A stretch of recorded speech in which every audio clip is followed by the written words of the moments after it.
नमस्कार दोस्तों, आपका बीपी क्लासेस में स्वागत है। एसएससीजीएल मैथ से कुछ कठिन स्तर के क्वेश्चन हम लोग यहाँ पे सॉल्व करेंगे। तो देखो स्टार्ट करते हैं हम लोग। एक वस्तु 800 रुपये में बेचने पर 20% लाभ होता है, तो वस्तु का क्रय मूल्य क्या है यहाँ पे। तो हम लोग यहाँ पे वस्तु का क्रय मूल्य देख लेते हैं। तो देखिए यहाँ पे आपको दिया ना, बेचने मतलब एसपी दे दिया हमें, कितना 800 रुपये है। और यहाँ पे लाभ जो दे दिया यहाँ पे प्रॉफिट, देखिए प्रॉफिट हमें मिल गया यहाँ पे 20%।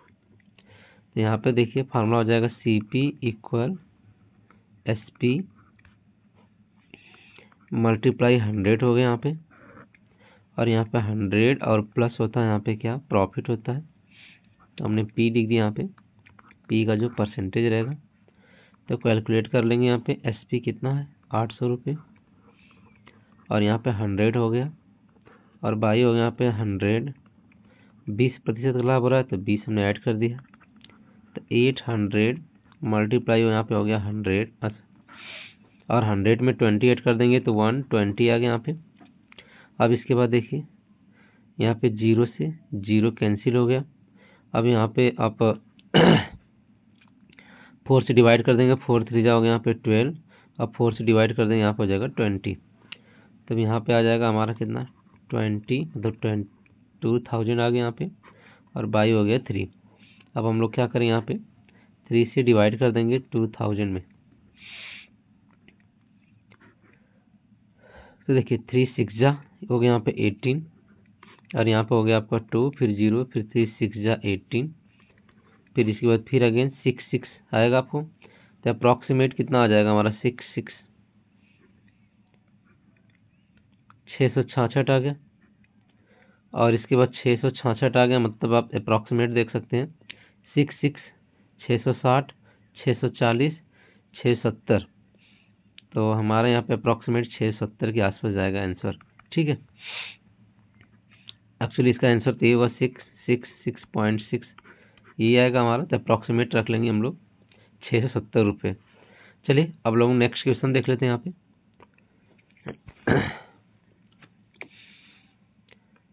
क्वेश्चन नंबर 2 है, कह रहा है कि एक राशि को 2 वर्षों में 10% वार्षिक दर पर 4200 बन जाता है, वह राशि 3 वर्षों में कितनी होगी।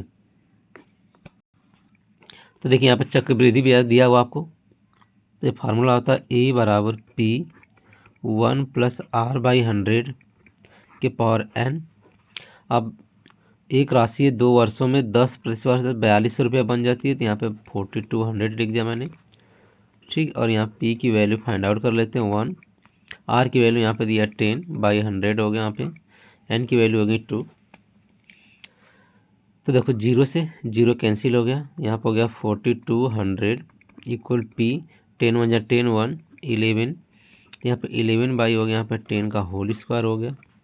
अब कैलकुलेट कर देंगे तो 4200 मल्टीप्लाई 10 का 2 बार कर लेंगे, 10 मल्टीप्लाई 10, और फिर अगेन 11 का मल्टीप्लाई 11 मल्टीप्लाई हो गया यहाँ पे 11। ये हो गया हमारा किसकी वैल्यू, P की वैल्यू। अब कह रहा है यदि वही राशि 3 वर्ष में कितनी होगी। चलिए तो फिर वही अगेन फार्मूला यूज करेंगे, A इक्वल P 1 + R, और बाई हो गया यहाँ पे 100 के पावर यहाँ पे 3 रख लेते हैं।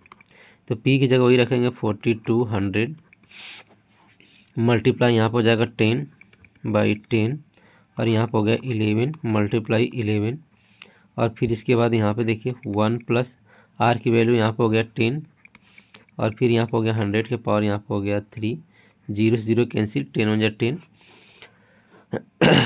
तब हम लोग यहाँ पे सो क्या करेंगे, देखिए 4200 10 मल्टीप्लाई हो गया यहाँ पे 10, फिर इसके बाद यहाँ पे 11 मल्टीप्लाई 11, और यहाँ पे देखिए 10 1 जा 10 11 कितनी बार, 3 बार है, तो 11 मल्टीप्लाई 11 मल्टीप्लाई 11, फिर 10 मल्टीप्लाई 10, फिर मल्टीप्लाई 10। देखिए 2 10 तो ऐसे ही कैंसिल हो गया हमारा, यहाँ पे 2 11 ऐसे ही कैंसिल हो गया। अब बच गया एक 0, तो एक 0 से यहाँ पे एक 0 कैंसिल कर लेंगे। तो रिजल्ट में क्या बचा हमारा 420 रुपीज़ आ गया, और प्लस 11 आ गया। अब मल्टीप्लाई कर लेंगे तो 11 में 0 करेंगे तो 0, मतलब 11 दूना से हो गया 22, 4 बच गया, सॉरी 2, 11 में 4 गुणा करेंगे 44, और 44 में 2 कर लेंगे तो 46। तो कितना आंसर हो गया 4620। तो 4620 ऑप्शन नंबर ए करेक्ट हो गया। ठीक है, अब इसके बाद क्वेश्चन नंबर 3 देख लेंगे हम लोग।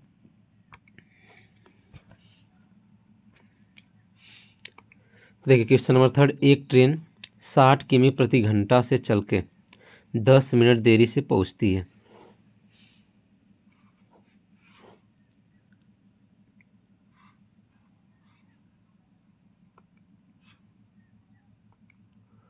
ठीक है, एक ट्रेन 60 किमी प्रति घंटा की गति से 10 मिनट देरी से पहुंचती है। यदि उसकी गति 75 किमी प्रति घंटा कर दी जाए तो 10 मिनट पहले पहुंच जाती है। दूरी ज्ञात करिए। तो ट्रेन की स्पीड हो गई यहाँ पे 60 किमी प्रति घंटा, और समय, तो समय यहाँ पे टी हो गया, और दूरी हो गई यहाँ पे यस।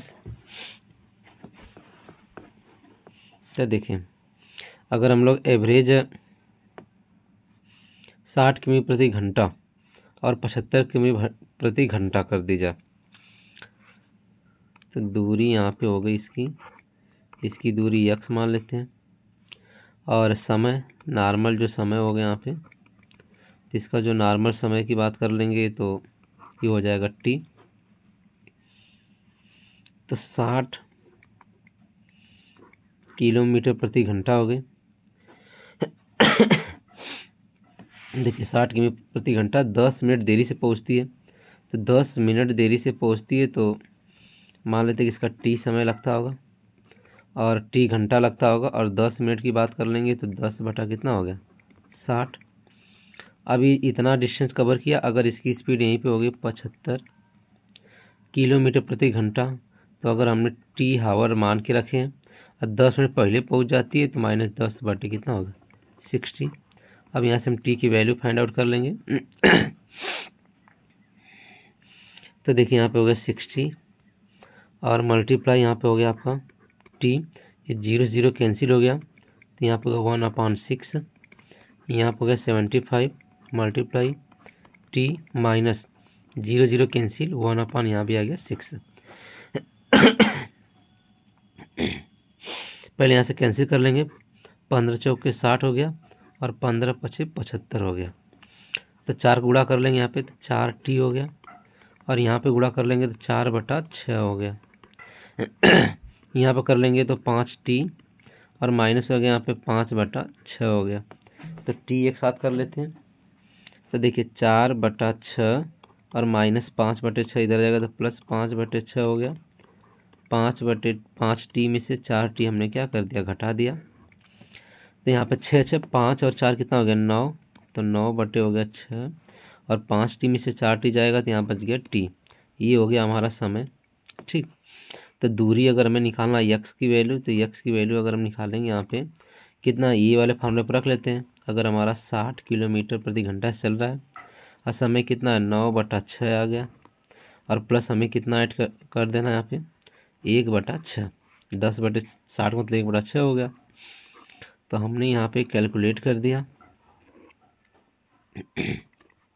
तो देखिए 60 और गुड़े 9 और 1 हो गया यहाँ पे 10 बटा हो गया 6, 6 से 6 कैंसिल हो गया, और 10 में 10 से गुणा कर लेंगे कितना आ गया 100 किलोमीटर। कितना डिस्टेंस रहा होगा 100 किलोमीटर। ठीक है, तो ऑप्शन नंबर ये करेक्ट हो गया। अब इसके बाद अगला क्वेश्चन देख लेते हैं हम लोग। क्वेश्चन नंबर 4, क्या किसी वस्तु का अंकित मूल्य 5,000 रुपये है, उस पर 10% की छूट दी जाए। ठीक है, अंकित मूल्य 5,000 और 10% की छूट, तो क्रय मूल्य कितना हो गया, अगर 5,000 की वैल्यू है 10% छूट गया तो 100 में से 10 हमने घटा दिया। ठीक है, और बटा हो गया यहाँ पे 100, तो कैलकुलेट कर दिया यहाँ पे 50, 5,000 यहाँ पे 90 बाई हो गया यहाँ पे 100, एक जीरो से यहाँ पे एक जीरो से यहाँ से कैंसिल, तो 5 9 45 हो गया। ठीक है, हो गया 4,500। ठीक, अब कह रहा कि 18% की जीएसटी लग गया, तो देखिए जीएसटी अगर हम लोग लगा देंगे यहाँ पे तो कुल राशि कुल राशि निकाल लेते हम लोग। अब 45% पे अगर हमने GST लगा दिया तो 100 तो पहले ही था हमारा, उसमें 18% और हमने जोड़ दिया बटे 100 हो गया, 2 जीरो से 2 जीरो कैंसिल हो गया, यहाँ पर हो गया 45, 100 में 18 जोड़ दिया तो यहाँ पर कितना होगा 118। अब 45 में 118 का मल्टीप्लाई कर लेते हैं हम लोग तो 118, यहाँ पर हो गया 45, 5 8 हो गया 40, 5 एकम 5 एक 5 4 9 हो गया, और 5 एकम 5 हो गया, और 4 8 32, 3 4 एकम 4 3 7, और 4 एकम 4 कैलकुलेट हो गया तो 0 9 2 11, और 7 5 12 1 13, 4 1 5, तो यहाँ पर हो गया 5310 रुपये।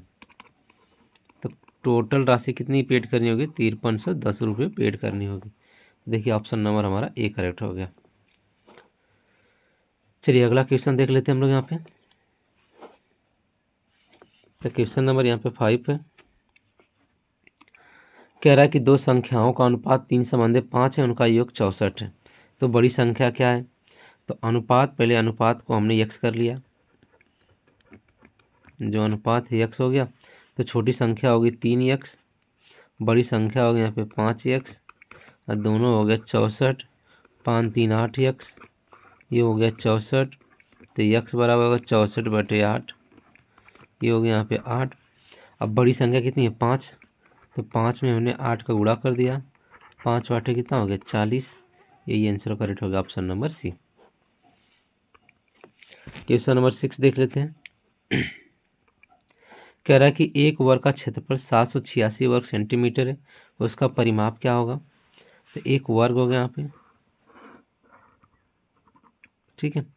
अब इसका वर्ग का क्षेत्रफल दिया 786, तो वर्ग का क्षेत्रफल क्या होता है? ए स्क्वायर बराबर हो गया 786, तो ए की वैल्यू निकाल देंगे, तो 786 किसका वर्गमूल होता है? तो अंडर रूट निकाल लेते हम लोग, 7 8 4 2 2 2 2 जो यहाँ पे हो गया 4, यहाँ पे 4 हो गया, ये 3 हो गया, फिर 84 आ गया यहाँ पे। अब इसके बाद देखिए यहाँ पे 8 रख लेते हैं, तो 8 यहाँ भी 8 हो गया, 8 8 जा हो गया 64, 6 हो गया, 8 4 जा 32, और 6 38, किसका वर्गमूल आ गया? ए की वैल्यू आ गई यहाँ पे 28, ठीक। अब परिमाप क्या होता है? तो वर्ग का जो परिमाप होता है, वर्ग का परिमाप 4 मल्टीप्लाई ये हो गया, तो 4 हो गया यहाँ पे, ए की वैल्यू होगी 28, तो 28 में मल्टीप्लाई करें कितना आ जाएगा 4 4 8 32, और 4 दूना के 8 3 11, 112 सेंटीमीटर आएगा। चलिए यहाँ पे ऑप्शन ही नहीं है, तो 112 सेंटीमीटर ये हमारा आंसर होगा, ठीक है। अगला क्वेश्चन देख लेते हैं हम लोग, क्वेश्चन नंबर 7। कह रहे यदि किसी संख्या का 40% 240 हो, मान लो यह संख्या x है, x का 40%, तो 40 बटे 100, ये हो गया 240, 0 से 0 कैंसिल हो गया, तो x की जो वैल्यू फाइंड आउट करेंगे 240, और गुणे हो गया यहाँ पे 10 बच गया, और बटे 4, 4 से डिवाइड करेंगे, 4 से 24 60 हो गया, तो 60 और गुणे 10 बराबर हो गया 600, ठीक। ये ऑप्शन नंबर हो गया सी। चलिए अगला क्वेश्चन देख लेते हैं, क्वेश्चन नंबर 8। क्वेश्चन नंबर 8 देख लेते हैं। करा एक व्यापारी ने 20,000 रुपये पर 2 वर्ष के लिए 12% वार्षिक दर चक्रवृद्धि ब्याज प्राप्त किया।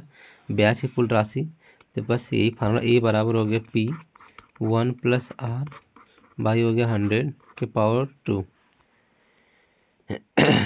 ठीक।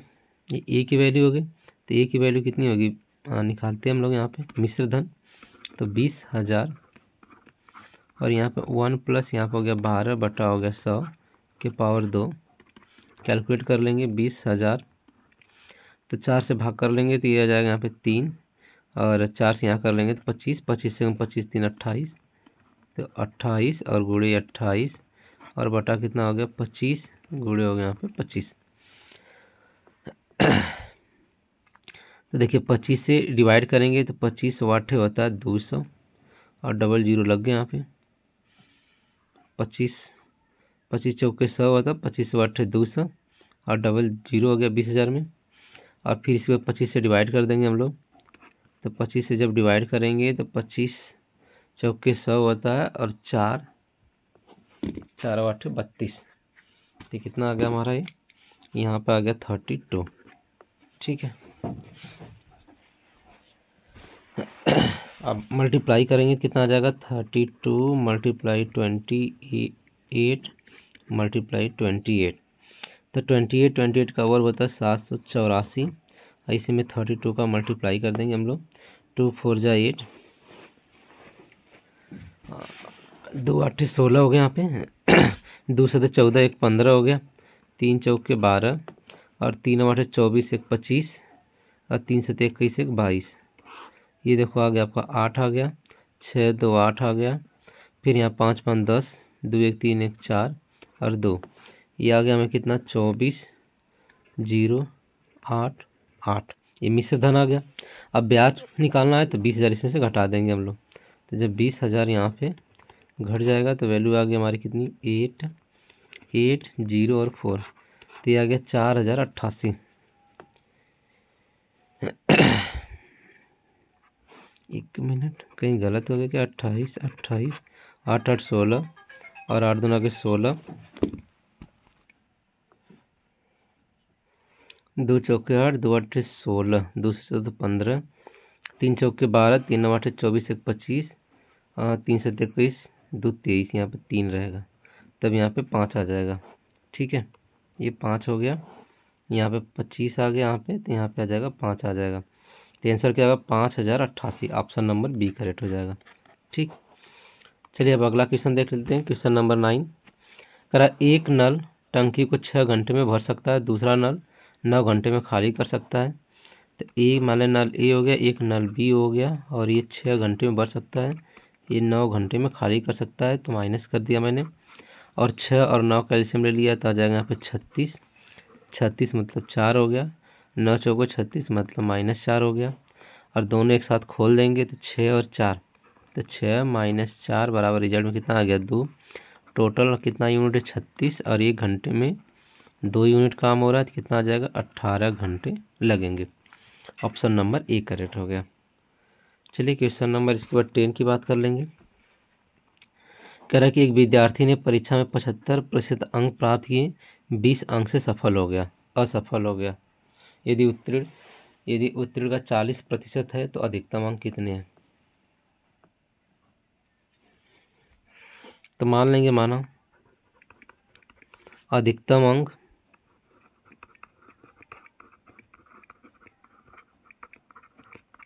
यक्स हो गया। करीब परीक्षा में 75% अंक प्राप्त किए, तो यक्स का 75% हो गया 75/100। कर प्राप्त किए 20 अंक से असफल हो गया।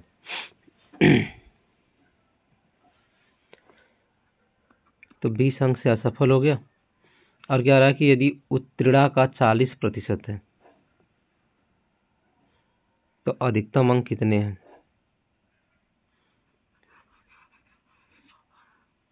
यदि उत्तीर्ण का 40% है, चलिए माना अधिकतम अंक x हो गया। तो ये जो 75% है ना, ये गलत है। यहाँ पे एक्चुअली 35% अंक प्राप्त करने के लिए बोलना चाहिए। तो क्वेश्चन यहाँ पे रॉन्ग है। फिर से देख लेते हैं इस क्वेश्चन को हम लोग।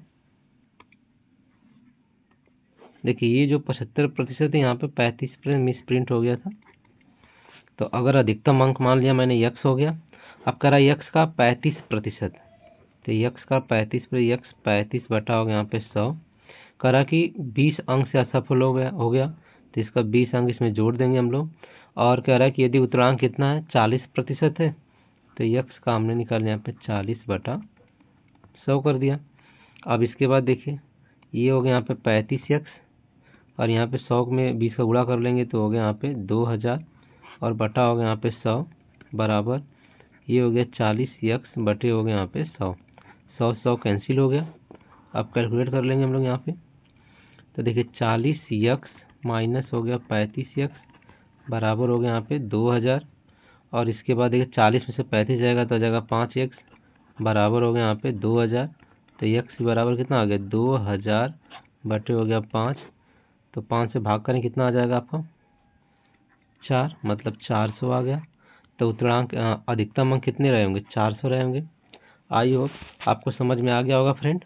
तो आज के लिए इतना ही रखते हैं और इसके नेक्स्ट पार्ट अगले वीडियो में हम अपलोड कर देंगे। ठीक है, तो अंत तक देखने के लिए धन्यवाद आपका।